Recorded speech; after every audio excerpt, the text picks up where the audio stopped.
ನಮಸ್ತೆ ಪ್ರಿಯ ವೀಕ್ಷಕರೇ, ನಾನು ಡಾಕ್ಟರ್ ಪಿ.ಕೆ. ಪ್ರವೀಣ್ ಬಾಬು, ಆಯುರ್ವೇದ ಮತ್ತು ಮರ್ಮ ಚಿಕಿತ್ಸಾ ತಜ್ಞ, ದಾವಣಗೆರೆ. ತಮ್ಮ ಎಲ್ಲ ಪ್ರೋತ್ಸಾಹಕ್ಕೂ ಧನ್ಯವಾದಗಳು ವೀಕ್ಷಕರೇ. ಹೀಗೆ ಮುಂದುವರಿಸಿ ನಿಮ್ಮ ಪ್ರೋತ್ಸಾಹವನ್ನು ಎಲ್ರಿಗೂ ಶೇರ್ ಮಾಡ್ತಾ ಇದ್ದೀರಾ. ಬಹಳಷ್ಟು ಜನ ಕಾಮೆಂಟ್ಸ್ ಕೊಡ್ತಾ ಇದ್ದೀರಾ. ದಯಮಾಡಿ ಹೀಗೆ ಮುಂದುವರಿಸಿ. ಬಹಳಷ್ಟು ಜನರ ಪ್ರೇಕ್ಷಕರ ಒಂದು ಒತ್ತಾಯದ ಮೇರೆಗೆ ಇವತ್ತಿನ ವಿಚಾರ ಏನಪ್ಪಾ ಅಂತಂದ್ರೆ, ಗಂಡ ಹೆಂಡರಲ್ಲಿ ಕಾಮದ ಕೊರತೆ. ಕಾಮ ಅಂದ ತಕ್ಷಣ ನಮ್ಮ ವಿಚಾರಗಳು ಬೇರೆ ಬೇರೆ ಕಡೆ ಹೋಗಬಾರ್ದು. ಇದು ಕೂಡ ಒಂದು ಆರೋಗ್ಯದ ಸಮಸ್ಯೆನೇ. ಇದಕ್ಕೆ ಕಾರಣ ಏನು, ಲಕ್ಷಣ ಏನು, ಚಿಕಿತ್ಸೆ ಏನು, ಮನೆ ಮದ್ದು ಏನು ಅನ್ನೋದನ್ನ ಇವತ್ತು ಡಿಸ್ಕಸ್ ಮಾಡೋಣ ಅಂತ. ದಯವಿಟ್ಟು ಈ ವಿಡಿಯೋವನ್ನು ಸಂಪೂರ್ಣವಾಗಿ ವೀಕ್ಷಣೆ ಮಾಡಿ. ಕಾರಣ, ಲಕ್ಷಣ, ಚಿಕಿತ್ಸೆ ಇವುಗಳನ್ನ ಹಂತ ಹಂತವಾಗಿ ಎಕ್ಸ್ಪ್ಲೇನ್ ಮಾಡ್ತೇವೆ. ಕಾರಣವನ್ನು ತಿಳ್ಕೊಂಡ್ರೆ ಮಾತ್ರ ನಿಮಗೆ ಲಕ್ಷಣ ಅರ್ಥ ಆಗೋದು. ಕಾರಣ ಮತ್ತು ಲಕ್ಷಣ ಎರಡು ಅರ್ಥವಾದಲ್ಲಿ ಮಾತ್ರ ನಿಮಗೆ ಚಿಕಿತ್ಸೆ ಅರ್ಥ ಆಗೋದು. ಸೊ ದಯಮಾಡಿ ಸಂಪೂರ್ಣವಾಗಿ ಬಿಗಿನಿಂಗ್ ಇಂದ ಎಂಡ್ವರೆಗೂ ವೀಕ್ಷಣೆ ಮಾಡಬೇಕಾಗಿ ತಮ್ಮಲ್ಲಿ ಮನವಿ. ಕಾಮದ ಕೊರತೆ, ಸತಿಪತಿಯರಲ್ಲಿ ಕಾಮದ ಕೊರತೆ ಅಂದ್ರೆ ಏನು? ನಮ್ಮ ಆಯುರ್ವೇದದಲ್ಲಿ ಇದರದ್ದೇ ಆದ ಒಂದು ಬ್ರಾಂಚ್ ಇದೆ, ಅಷ್ಟಾಂಗ ಆಯುರ್ವೇದ ಅಂತ ಬರ್ತದೆ. ಅಂದ್ರೆ ಆಯುರ್ವೇದದಲ್ಲಿ 8 ಅಂಗಗಳನ್ನ ಡಿವಿಷನ್ಗಳನ್ನ ಮಾಡಲಾಗಿದೆ. ಅದರಲ್ಲಿ ಇದು ಒಂದು. ಅದರ ಒಂದು ಹೆಡ್ಡಿಂಗ್ ಏನಪ್ಪಾ ಅಂತಂದ್ರೆ, ಆ ಬ್ರಾಂಚಿನ ಹೆಸರು ವಾಜೀಕರಣ ಅಂತ ಹೇಳ್ತಾರೆ. ಅಂದ್ರೆ ಶ್ಲೋಕದಲ್ಲಿ ಹೇಳಿರೋ ಹಾಗೆ, ವಾಜಂ ಶುಕ್ರಂ ನವಾಜಂ ಅವಾಜಂ ವಾಜೀಕ್ರಿಯತೆ ಇತಿ ವಾಜೀಕರಣಂ. ಯಾವ ಪುರುಷನು 100 ವರ್ಷದವರೆಗೂ ಕುದುರೆಯ ಹಾಗೆ ಇರಬಲ್ಲ, ಅದಕ್ಕೆ ಇರಲಿಕ್ಕೆ ಏನೆಲ್ಲ ಉಪಯೋಗ, ಯಾವುದೆಲ್ಲ ಮದ್ದುಗಳನ್ನ, ಯಾವುದೆಲ್ಲ ಔಷಧಿಗಳನ್ನ, ಯಾವುದೆಲ್ಲ ಆಹಾರಗಳನ್ನ, ಯಾವುದೆಲ್ಲ ವಿಹಾರಗಳನ್ನ, ಯಾವುದೆಲ್ಲ ವಿಚಾರಗಳನ್ನ ಅಳವಡಿಸ್ಕೋಬೇಕು ಕುದುರೆಯ ಅಷ್ಟು ಬಲಿಷ್ಠನಾಗಿ ಇರಲಿಕ್ಕೆ ಅನ್ನ ವಿಚಾರವಾಗಿ ಅಷ್ಟಾಂಗ ಆಯುರ್ವೇದದ ಒಂದು ಅಂಗವಾಗಿರುವಂತಹ ವಾಜೀಕರಣ ಅಧ್ಯಾಯದಲ್ಲಿ ಎಕ್ಸ್ಪ್ಲೇನ್ ಮಾಡಲಾಗಿದೆ. ಅದರಲ್ಲಿ ಇರುವಂತಹ ಕೆಲವೊಂದು ವಿಷಯಗಳನ್ನು ನಾನು ನಿಮ್ಮಲ್ಲಿ ಶೇರ್ ಮಾಡಲಿಕ್ಕೆ ಹೊರಟಿದ್ದೇನೆ. ಇದರಲ್ಲಿ ನನ್ನ ಯಾವುದೇ ಒಂದು ಸ್ವಂತಿಕೆ ಯಾವುದೂ ಇಲ್ಲ. ಎಲ್ಲಾ ನಮ್ಮ ಋಷಿ ಮುನಿಗಳು, ಆಯುರ್ವೇದಾಚಾರ್ಯರು ಬರೆದಿಟ್ಟಿರುವಂತಹ ಗ್ರಂಥಗಳಲ್ಲಿರುವಂತಹ ಶ್ಲೋಕ ತಾತ್ಪರ್ಯಗಳನ್ನ ಮಾತ್ರ ನಿಮ್ಮಲ್ಲಿ ನಾನು ಎಕ್ಸ್ಪ್ಲೇನ್ ಮಾಡ್ತೇನೆ. ಸೊ ವಾಜಂ ಶುಕ್ರಂ ನವಾಜಂ ಅವಾಜಂ ವಾಜೀಕ್ರಿಯತೆ ಇತಿ ವಾಜೀಕರಣ. ಕಾಮ ಅಂದ್ರೆ ಏನು, ಯಾಕೆ ಇದು ಬಹಳ ಮುಖ್ಯ ಆಗ್ತದೆ? ನಿಮಗೆಲ್ಲ ಗೊತ್ತಿದೆ. ಆಯು ಕಾಮಯಾಮಾನೇನ ಧರ್ಮಾರ್ಥ ಸುಖ ಸಾಧನಂ ಆಯುರ್ವೇದೋಪದೇಶೇಶು ವಿಧೇಯ ಪರಮಾಧಾರಂ. ಅಂದ್ರೆ ನಮ್ಮ ಆಯಸ್ಸಿನಲ್ಲಿ ನಮ್ಮ ಆಯುಷ್ಯು ಚೆನ್ನಾಗಿ ಸುಂದರವಾಗಿ ರೂಪುಗೊಳ್ಳಬೇಕು ಅಂತಂದ್ರೆ ಧರ್ಮ, ಅರ್ಥ, ಕಾಮ, ಮೋಕ್ಷಗಳನ್ನ ಸಾಧನೆ ಮಾಡಬೇಕು ಅಂತ ಹೇಳ್ತಾರೆ. ಧರ್ಮ ಅಂತಂದ್ರೆ ನಿಮಗೆ ಗೊತ್ತಿದೆ, ಧರ್ಮವನ್ನ ಪಾಲನೆ ಮಾಡೋದು. ಅರ್ಥ ಅಂತಂದ್ರೆ ಹಣ ಅಥವಾ ಗಳಿಕೆ. ಅದು ಗಳಿಕೆ ಅರ್ಥಪೂರ್ಣವಾಗಿರಬೇಕು ಅನ್ನೋ ಉದ್ದೇಶಕ್ಕೋಸ್ಕರ ಅರ್ಥ ಅಂತ ಹೇಳಿದ್ದಾರೆ. ಹೆಂಗೆಂಗೋ ಏನೇನೋ ಯಾವುದೇದೋ ವಾಮ ಮಾರ್ಗದಿಂದ ಅರ್ಥವನ್ನ ಗಳಿಸಬಾರದು, ಹಣವನ್ನ ಗಳಿಸಬಾರದು. ಅದಕ್ಕೆ ಅದರದ್ದೇ ಆದ ಕ್ರಮ ಇದೆ. ಅದಕ್ಕೋಸ್ಕರ ಅರ್ಥಪೂರ್ಣವಾಗಿರಬೇಕಾಗಿರುವ ಗಳಿಕೆಗೋಸ್ಕರ ಅರ್ಥ, ಧರ್ಮ, ಅರ್ಥ, ಕಾಮ. ಕಾಮನು ಕೂಡ ಬಹಳ ಮುಖ್ಯ ಆಗ್ತದೆ. ಕಾಮ ಅಂದ್ರೆ ಆ ಕಾಮ ಅಲ್ಲ, ಕಾಮ ಅಂದ್ರೆ ಕಾಮನ. ಆ ಕಾಮನೂ ಕೂಡ ಒಂದು ಬಹಳ ಮುಖ್ಯವಾದ ಅಂಗ ನಮ್ಮ ಒಂದು ಸಂಪೂರ್ಣ ಜೀವನದಲ್ಲಿ. ಈ ಮೂರನ್ನು ಸಾಧನೆ ಮಾಡಿದಾಗ ಮಾತ್ರ ನಮಗೆ ಮೋಕ್ಷ ಅನ್ನೋದು ಈ ಶ್ಲೋಕದ ತಾತ್ಪರ್ಯ. ಅಥವಾ ಇದರ ಬಗ್ಗೆ ಬಹಳಷ್ಟು ಜನ ಆಧ್ಯಾತ್ಮಿಗಳು ಕೂಡ, ಋಷಿಮುನಿಗಳು ಕೂಡ, ಆಯುರ್ವೇದಾಚಾರ್ಯರು ಕೂಡ ಎಕ್ಸ್ಪ್ಲನೇಷನ್ ಕೊಟ್ಟಿದ್ದಾರೆ. ನಾವೆಲ್ಲ ಅನ್ಕೊಂಡಿದೀವಿ ಕಾಮ ಇರೋದು ಎಲ್ಲಿ, ಅವರ ಗುಪ್ತಾಂಗಗಳಲ್ಲಿದೆ ಡಾಕ್ಟ್ರೆ, ಇನ್ನೆಲ್ಲಿರುತ್ತೆ ಅಂತ ನೀವು ಹೇಳ್ತೀರಾ. ಪುರುಷರಲ್ಲಿ ಆಗಲಿ ಸ್ತ್ರೀಯರಲ್ಲಿ ಆಗಲಿ ಅವರ ಪ್ರೈವೇಟ್ ಪಾರ್ಟ್ಸ್, ಅವರ ಗುಪ್ತಾಂಗಗಳಲ್ಲಿ ಕಾಮ ಇದೆ ಅಂತ ಅನ್ಕೊಂಡಿದ್ದೀವಿ. ಆದ್ರೆ ಅದು ನಮ್ಮ ತಪ್ಪು ಕಲ್ಪನೆ.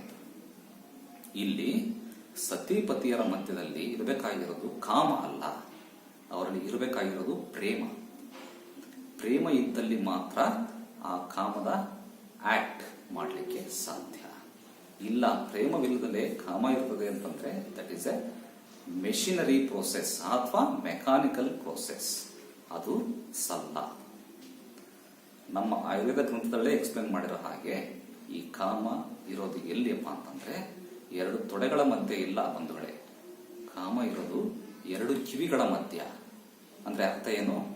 ನಾವು ಅನ್ಕೊಂಡಿದೀವಿ ಕಾಮ ಅಂದ ತಕ್ಷಣ ನಮ್ಮ ಗಮನ ಜನನಾಂಗಗಳ ಕಡೆ ಹೋಗ್ತದೆ, ಗುಪ್ತಾಂಗಗಳ ಕಡೆ ಹೋಗ್ತದೆ, ಎರಡು ತೊಡೆಗಳ ಮಧ್ಯದ ಕಡೆ ಹೋಗ್ತದೆ ಕಾಮ ಅಂದ ತಕ್ಷಣ. ದಯವಿಟ್ಟು ಗಮನಿಸಿ, ಅಲ್ಲಿ ಇಲ್ಲ ಕಾಮ. ಕಾಮ ಇರೋದು ಎರಡು ಕಾಲುಗಳ ಮಧ್ಯೆ ಅಲ್ಲ, ಎರಡು ತೊಡೆಗಳ ಮಧ್ಯೆ ಅಲ್ಲ, ಬಟ್ ಅದು ಇರೋದು ಎರಡು ಕಿವಿಗಳ ಮಧ್ಯ, ಅಂದ್ರೆ ಬ್ರೈನ್ ನಲ್ಲಿ. ಯಾವಾಗ ಬ್ರೈನ್ ನಲ್ಲಿ, ಯಾವಾಗ ಮನಸ್ಸು ಹಿತವಾಗಿಲ್ಲ, ಯಾವಾಗ ಮನಸ್ಸಿನಲ್ಲಿ ಟೆನ್ಷನ್ ಇಲ್ಲ, ಯಾವಾಗ ಮನಸ್ಸು ಪ್ರಫುಲ್ಲವಾಗಿರ್ತದೆ, ಯಾವಾಗ ಮನಸ್ಸಿನಲ್ಲಿ ಸಂತೋಷ ಇರ್ತದೆ, ಮನಸ್ಸಿನ ತಿಳಿಯಾಗಿರ್ತದೆ, ಅಂದ್ರೆ ಆಲ್ಫಾ ರಿದಮ್ ಅಂತ ಹೇಳ್ತೀವಿ.